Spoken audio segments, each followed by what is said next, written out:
So Mr. Whisper said, I know there's probably a few, but name one player on offense and on defense for the Bengals that you need to see step up next season. Oh, I got you. Sorry. Joseph Asai. This will be the prime spot, right? This is going to be a contract year.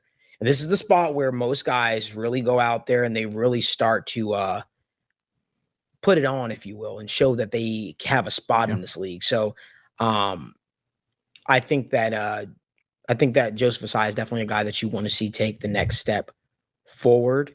And for the offense, I'm going to do an easy spot, whoever the tight end is. No offense. That's what I'd like to see. Actually, some good production out of that spot. So, yeah, I think for me, defensively, I'm going to go Jermaine Pratt. I think, he obviously took a little bit of a step back this year, and he was pretty bad for most of the year from a game-to-game basis. His highs are obviously pretty high because he always seems to make some crazy plays, but we need consistency at that position, especially just with the injuries last year. I know that could have been why, the grades and everything were a little lower, but if he gets back on track, that's going to help the defense a whole lot.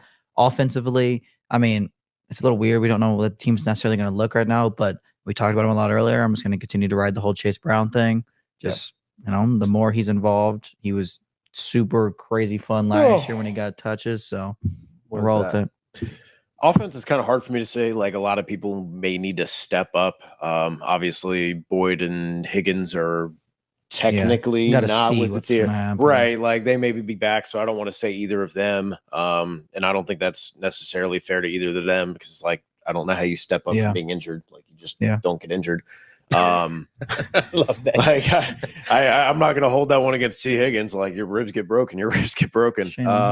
So I'll say Cordell Volson. It would just be nice to see him take. I'm not talking a monumental step forward. Just keep improving, man. Just keep being a solid, consistent interior player, man. And then on defense,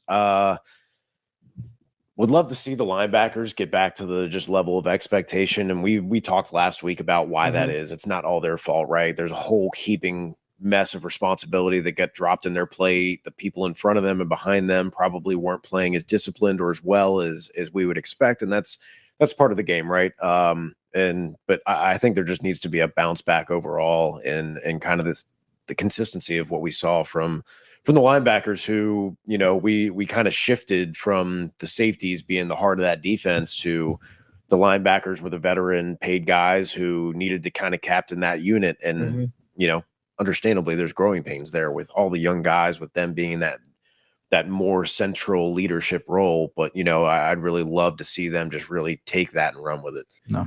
Yeah. And my two guys real quick, like I said, Miles Murphy is going to be a key on this defense because like I said, I really struggle to see they go out and spend $20 million on Brian Burns. So Miles Murphy is going to have his shot.